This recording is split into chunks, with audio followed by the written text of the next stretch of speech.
Rain-stitched neon into the puddles on Marrow Street, drawing spectral claw marks across the asphalt. Faces that had once been human padded past on digitigrade legs, muzzles lifted to taste the electric air. Under every jacket fluttered the logo of a gene bank, a coiled serpent for Farmark, a glasswing moth for Aurelia, a chrome lion for Kazan Zoologics. The companies had stopped selling pharmaceuticals years ago. Now they sold identities. 15,000 creds bought you Tiger Reflex Plus. Another $2,000 for the optional retractable claws.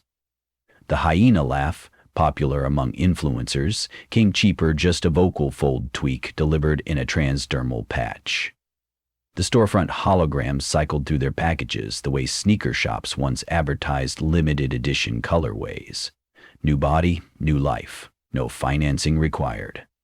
If you were born pure, you either got spliced or got out of the way. That left me, Echo Verge, one of the last unmodified humans working the city's nightlife. My name on a flyer didn't pull crowds the way a lupine DJ or a Raptor MC did, but I owned something they couldn't buy from a clinic, ears that had never been tuned to match another species. I heard everything, especially the frequencies hybrids overlooked, or worse, reacted to without knowing. Most nights, I spun at the Iron Hot House, a former power station converted into a multi-level club, its clientele divided like territories on a zoology field map. Farmark's Panther line owned the mezzanine, their cat-slit pupils reflecting any rival's gaze like a threat. Aurelia's insect cohort, slender and iridescent, fluttered around the catwalks in clouds of pheromonal glitter. Down on the floor, the jackals from Kaizen styled their manes into dayglow ridges, a street-level display saying, "We bite, and we look good doing it." The gangs maintained an uneasy truce, signed by their corporate breeders. As long as each faction kept to its tier, the drink sales flowed and security scanners stayed green.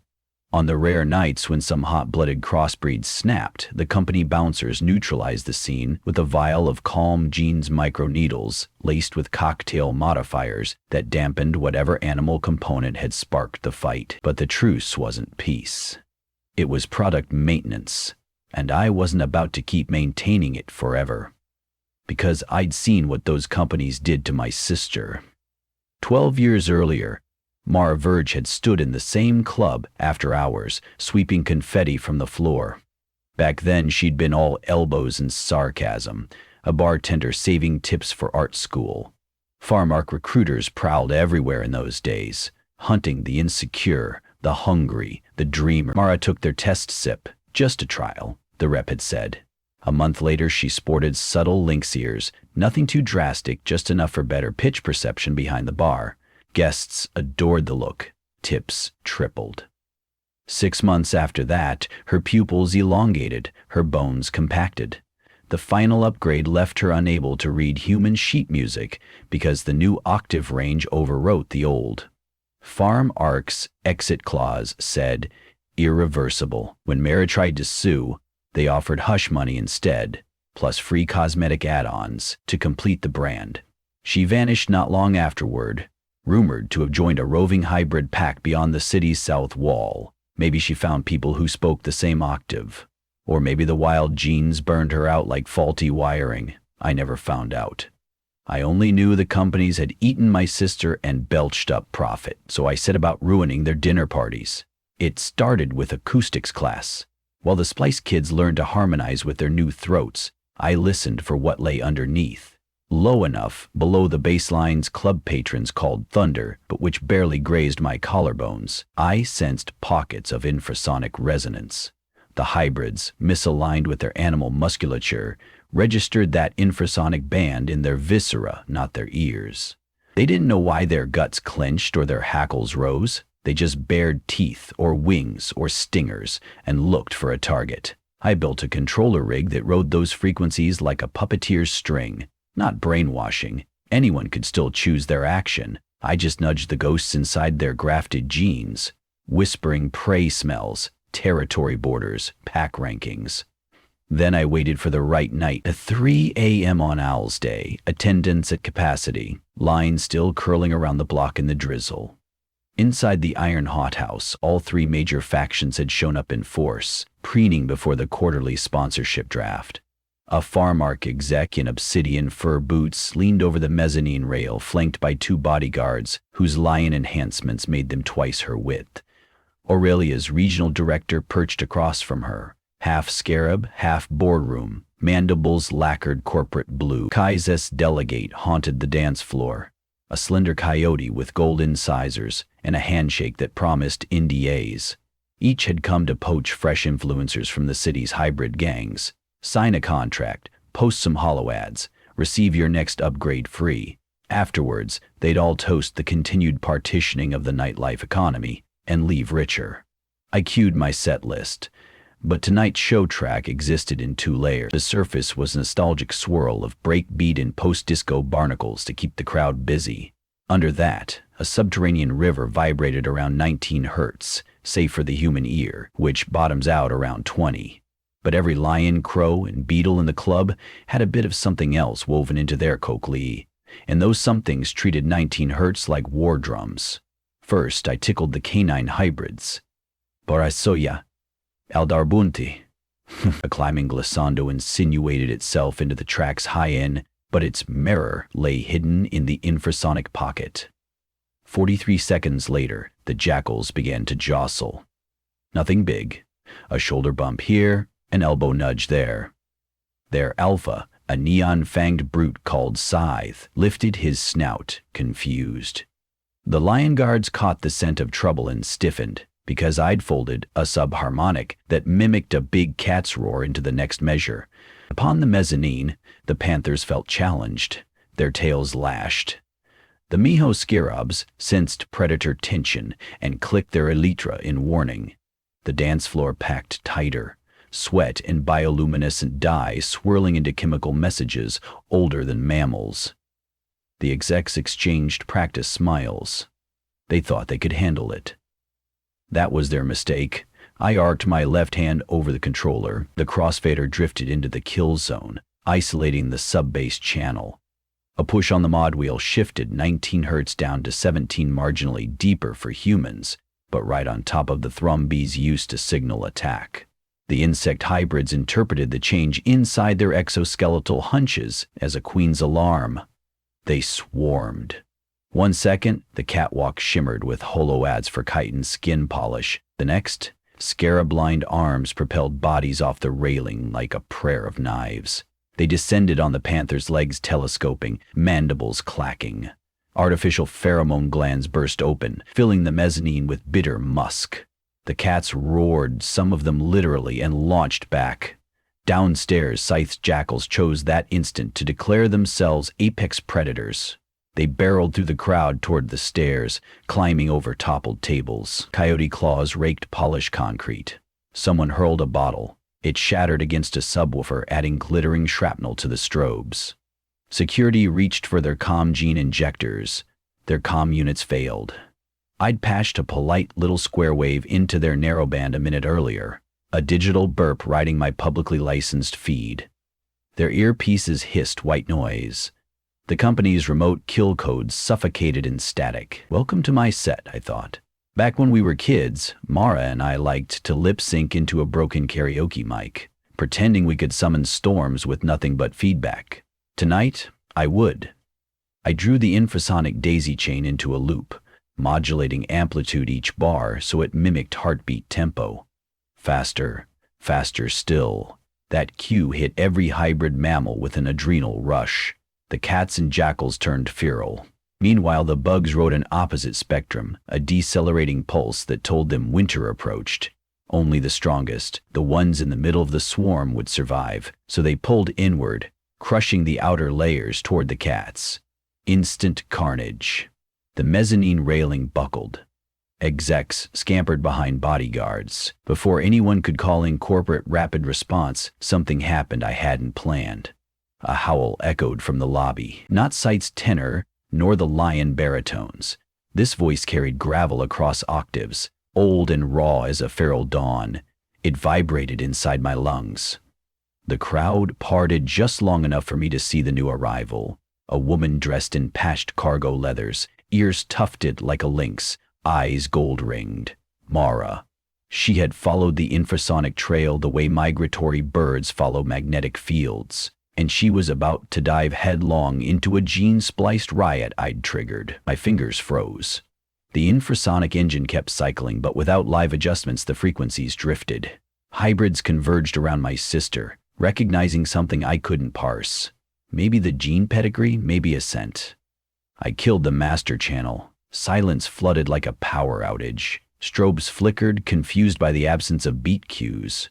For an instant, everyone stopped clawing each other and looked at me inside the DJ cage. Scythe bared neon fangs. "Turn it back, pure," he barked through canid vocal folds.